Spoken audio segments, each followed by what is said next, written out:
minister, passing through his church in the middle of the day, decided to pause by his altar and see who had come to pray.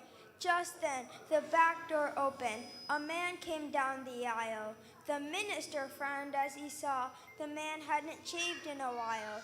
His shirt was shabby old, and his coat was worn and frayed.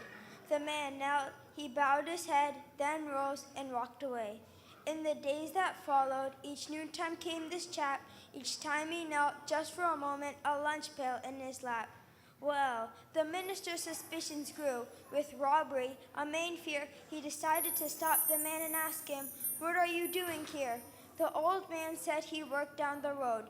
Lunch was half an hour. Lunchtime was his prayer time for finding strength and power.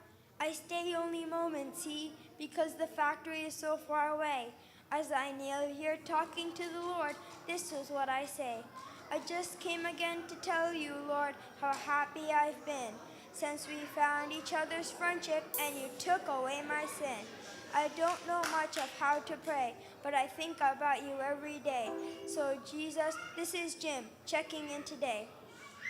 The minister, feeling foolish, told Jim that was fine. He told the man he was welcome to come and pray just any time. "Time to go," Jim smiled and said thanks. He sped to the door.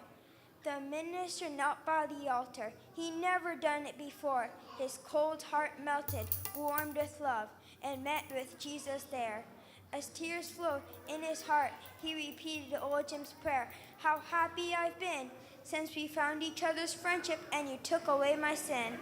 I don't know much of how to pray, but I think about you every day. So Jesus, this is me, checking in today." Past noon one day, the minister noticed that old Jim hadn't come. As more days passed without him, he began to worry some. At the factory, he asked about Jim, learning he was ill. The hospital staff was worried, but he'd given them a thrill. That week that Jim was with them brought changes in the ward. His smile, a joy contagious, changed people were his reward. The head nurse couldn't understand why Jim was so glad when no flowers, calls, or cards came, not a visitor he had.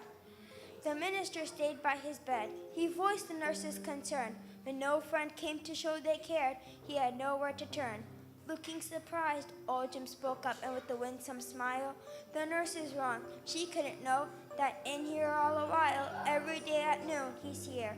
A dear friend of mine, you see, sits right down, takes my hand, leans over and says to me, 'I just came again to tell you, Jim, how happy I've been since we found this friendship and I took away your sin. I always love to hear you pray, and I think about you every day. So Jim, this is Jesus checking in today.'"